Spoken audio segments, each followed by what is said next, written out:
to another ASMR video here on my channel. Hope you're all doing really well. As you will see, we are in a setup we haven't been in before, and that's because we're doing a sort of edit with me / setup tour video. For those of you who don't know, I'm pretty sure I've mentioned it in previous videos, but I am a video editor. That is my full-time job. So you know, these ASMR videos are just like one of the many variety of videos I edit, and ASMR videos, to be honest, are probably the easiest. Yeah, no, they're definitely the easiest. But yeah, I work for a media company and edit a whole range of different things. So it took me ages to get this set up sort of right, and I really don't know what to do with this hand. Soon we'll be on like on the mouse, but yeah. So the first part of this video is going to be kind of like a setup tour, but it's not really a tour because it's literally just pretty much my desk and my computer. But so it's not enough on its own to just sort of show you my PC. So I figured, why not? We can sit down together and we can edit a video sort of together. Not the whole thing, obviously, because sometimes it can take quite a while, but it will give you like a little bit of insight into the processes behind editing ASMR videos. But realistically, like they're really not that difficult, and they really don't take that long to film. So apologies if it's annoying me looking at the viewfinder instead of the lens. It's just easier to talk to that than to talk to an empty lens. So I think without further ado, let's begin with showing you my setup. Okay, so this is my setup. This is the place where I pretty much don't leave. This is where I exist every day of my life. As you can see on the screen there, wow, he looks like a great YouTuber. Definitely worth a subscribe. Incredible.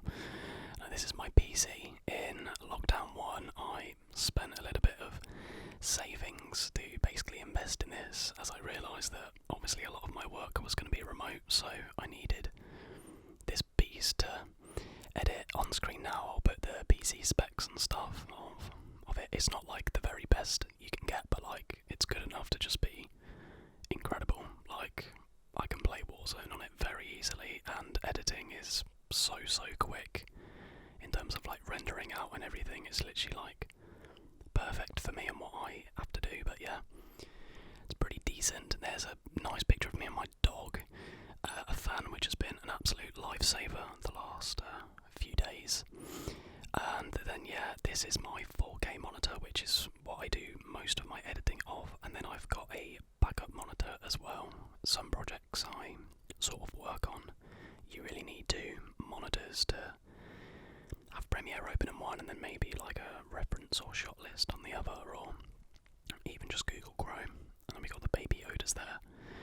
And this is my keyboard. It wasn't anything super expensive, but it does the job, and you know, it has pretty lights, and then a little USB mouse, and then a rather dirty looking mouse mat. That's disgusting. And then my headphones at the back.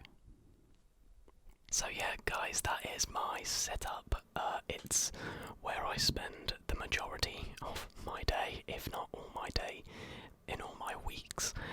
I sit in this chair, so I figured, why not sit in the same position I do, except make an ASMR video out of it. So you're welcome. My posture is absolutely awful. I promise it's not usually this awful when I'm working. It's just because I'm leaning in to get in shot and next to the microphone. So with the little tour done, I reckon we should get on with editing a video. So let's begin with that.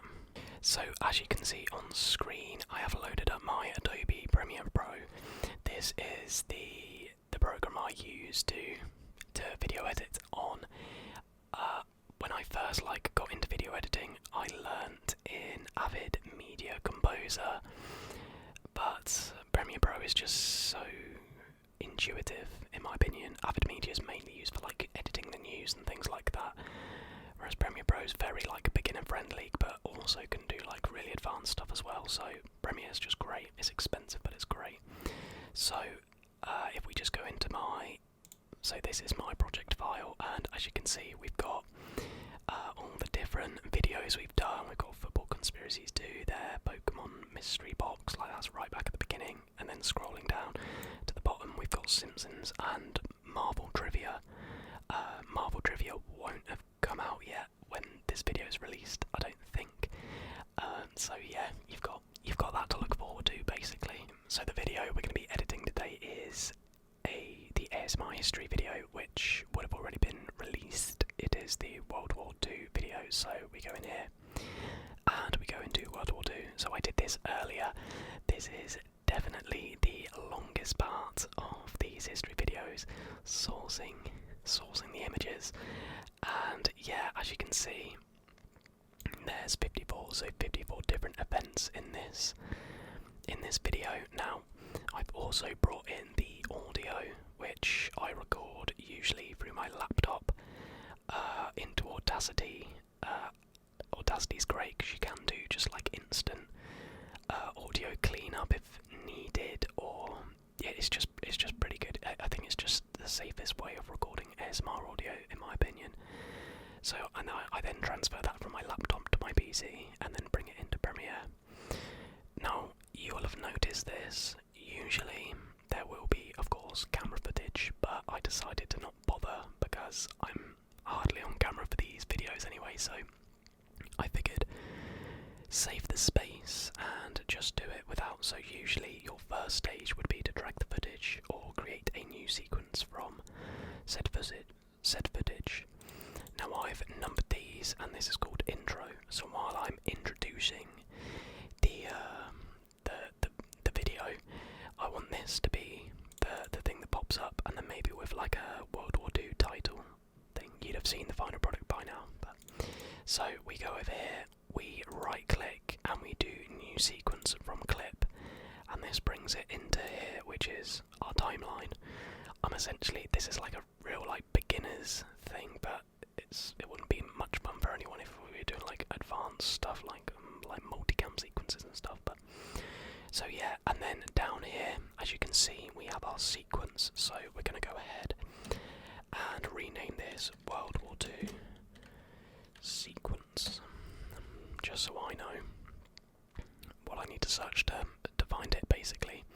So yeah, we've got our sequence started. So the next stage would be, is to drag in our audio onto the track, and obviously we go in audio 1. I think, if I can remember off the top of my head, a good practice is like dialogue on audio 1, music audio 3, sound effects audio 2, and then something else on audio 4, like Atmos on audio 4. I think that's how it works. But yeah, so basically we've got our audio thing in, and your next stage would usually be you'd highlight your video track and your audio track, and right click and come up here and press synchronize. We don't need to do that because we don't have any video, so it saves us a job and saves us syncing the two clips and then trimming them accordingly. So we basically all we have to do now is go through the audio and trim out any of the bad bits, the bits we don't want, the pauses, the mistakes, etc. And then at the end we may want to do some audio cleanup, get rid of some of the white noise and stuff. But to be honest, the Blue Yeti is such a good microphone that I find I don't really often have to do much audio cleanup, so very useful indeed. So I've just realised my headphones are plugged into the wrong thing, so 1 second. So I can now hear my audio recording for the World War II video. You won't be able to hear that, but just for the purposes of this video, you don't really need to be hearing it. So basically what I want to do now, what I want to show you is essentially how I do these World War II videos, because the kind of thing we go for is they sort of flow from one event to the other, and in a way that creates like the sense of like a timeline. So I'll show you sort of how we do that. But first, what we want to do is get rid of any dead like audio. So before I begin my intro, my intro I assume starts about here. Yep. So everything before this point can go. So what I do is holding Control, drag to about here, and that's called a ripple trim. Everything before where we drag to is cut out, and then everything accordingly slides down the timeline. So now my intro is at the very beginning of the video, of the sequence. So you can't hear this. It's going to be really difficult for me to like whisper while listening to myself whisper, but yeah. So something that speeds up the process for me massively is the L and K. I think it's L. Yeah, basically the L key plays it in double speed, and that's just so good because most of the times you can go through and spot where you know, I've made mistakes and whatnot, or I've marked people. So here there's a massive gosh, that is loud, a massive audio spike, and that's basically probably a cough, or to signal when I'm starting talking again I'll click, which I think is like common practice pretty much. But yeah, so I'm going to go up to 4 times speed. Yeah, it's near impossible to whisper and to do this. So yeah, I actually think I did this intro in one take, so that's pretty good. And yeah, I'm now talking about giving you a rest from seeing my face. Okay, so this marks the end of the intro, so we're going to make a cut here. So there's now a cut there. So we know our intro ends at that cut, so we can drag that. And this is what we're going to see the whole time. Something I like to do just to spice things up a little bit is add a little dissolve at the beginning, so it just comes on like that. And if you want to extend the stopwatch duration, if we were feeling fruity, we could go for a good 2 seconds as well. So it just takes a little bit longer to come on, but we'll leave it at the standard 1 second, and we'll save. I'll make one change and just press Control S, because it's not fun to lose anything, is there? So what we now do is we come across to where I begin talking about the first event. So I haven't actually started talking about it yet, so again we can do our ripple trim and it will go, because despite me saying let's start now, I then waffle about something to do with the website I'm using.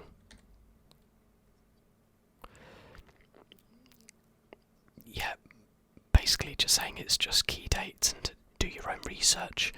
Oh, you've probably watched the video. Okay, perfect. So this point marks where I begin talking about the very first event. So what I want to do is go into my World War II bin, and we know that the first event I talk about is Anschluss. So I want to drag this onto my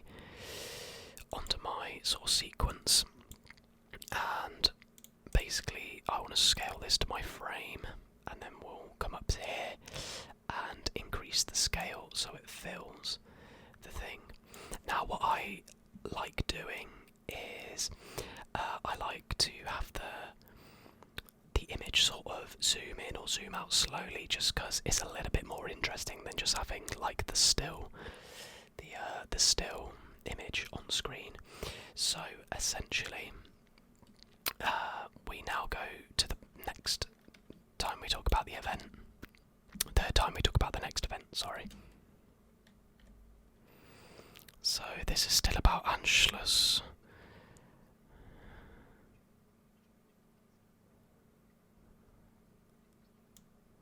So that goes to there.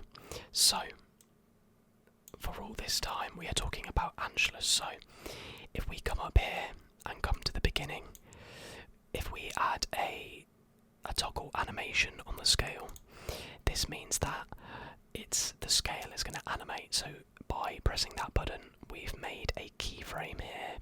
But what we want to do is go to the end of this and adjust the scale. So if we move it to about there, so then when it plays, you see we've got this sort of slow zoom in. It's quite subtle. If we wanted it to zoom in a bit quicker, we can up it to maybe 160, and basically I want it,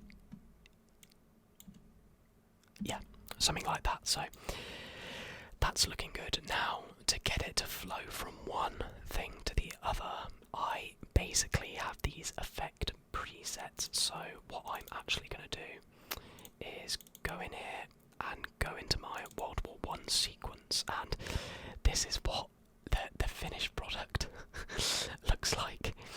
So as you can see, we've got all the things in here, and what I usually do is, if I copy these two and go here. Oh, that is not what we wanted. Okay.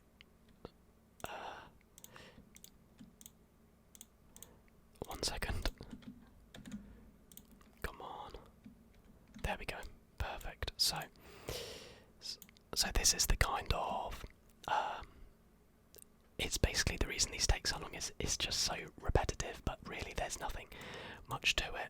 So we'll trim that to be the same length as the image, and then obviously change it. I won't. I'll do it sort of just off the top of my head, and it's Anschluss, right? Like that, and I'll be changing this after probably, but yeah. So it's a bit like that. I kind of want that a bit more sort of over here. So then yeah, they sort of move together, and it just looks kind of nice. But to get it to flow from one to the other, I have these nifty presets. So if we go ahead and copy this preset, let's paste it into our timeline, and then what we want to do is drag this up and over to the cut point, where we want this line here to be in line with the cut. And then if we do a quick render in to render out,